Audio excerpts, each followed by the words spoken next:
සුබ දවසක් හැමෝටම. අද මේ තක්කාලි ටිකක් ගෙදිලා තියෙනවා. ඒක කඩන්න තමයි හදන්නේ.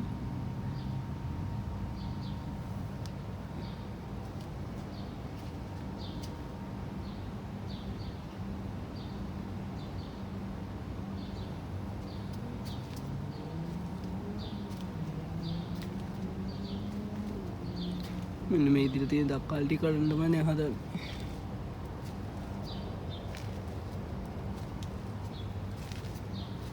අද මේ හැරේ ටිකක් ඉදලා තියෙනවා. එතකොට කහ පාට එකේ ටිකක් තියෙනවා ඉදලා. තාම සම්පූර්ණයෙන්ම ඔක්කොම ඉදලා නැහැ. මේ චෙරි ටොමැටෝ එකෙත් ඉදීගෙන ඉන්නේ. සාමාන්‍ය අර හැකිරෝල එහෙම ටිකක් වැඩිපුර ඉදලා තියෙනවා. ටික ඔක්කොම කඩන්න තමයි අද හදන්නේ. මේ ගෙඩි ටික නම් හොඳටම ඉදලා තියෙන්නේ. මේ ටික අද කඩන්න ඕනේ. මේ ටික සම්පූර්ණයෙන්ම අද කඩනවා.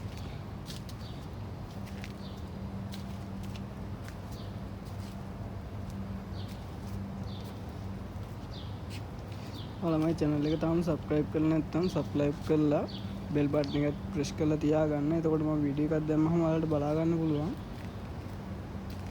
මේ තියෙන අර චෙරි ටොමැටෝ ටික මේ පැත්ත සයිඩ් එකේ.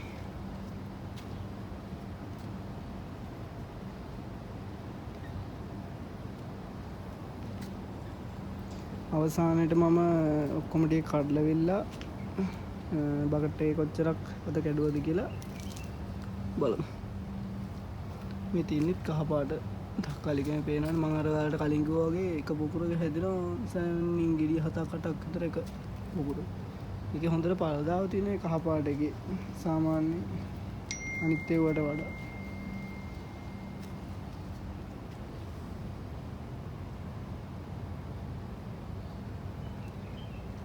මේ පැල දෙකකින් තමයි මම මේ අතු ටික අරගෙන ඉවිල්ලා මෙච්චර මේ වඳුර ලොක් කරලා තියෙන්නේ. මේ පැල දෙකක්.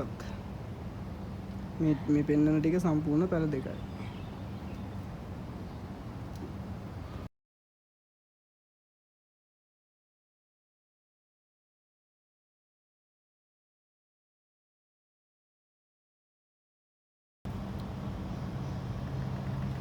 තක්කාලි ටික ඔක්කොම කැඩුවා. මේ තියෙන්නේ කළපු තක්කාලි ටික. මේ තියෙන අර කහ පාට චූටි එක. ඒතර මේ තියෙන්නේ කළු පාට එක. වර්ග දෙකයි. මේ අර කහ පාට ලොකු ගෙඩි එක 3යි. මේ තියෙන චෙරි ටොමැටෝ එක 4යි. මේක ඇවිල්ලා අර දිග වර්ග තක්කාලි එකේ එතකොට 5යි. මේ තියෙන අනිත් වර්ගය 6යි. තක්කාලි වර්ග 6ක් ඔක්කොම තියෙනවා. මෙතන සම්පූර්ණ අද තියෙන කිලෝ 5ක් විතර අද මේ ටිකෙන් කඩලා තියෙනවා. එහෙනම් සුබ දවසක් හැමෝටම. මම වීඩියෝ එකත් එක දිගටම රැඳිලා හිටියේ. අවසන් වෙනකම් ඔයාලා හැමෝටම ගොඩක් ස්තුතියි. ඊළඟ වීඩියෝ එකකින් හමු වෙමු. හැමෝටම තෙරුවන් සරණයි. ජය වේවා.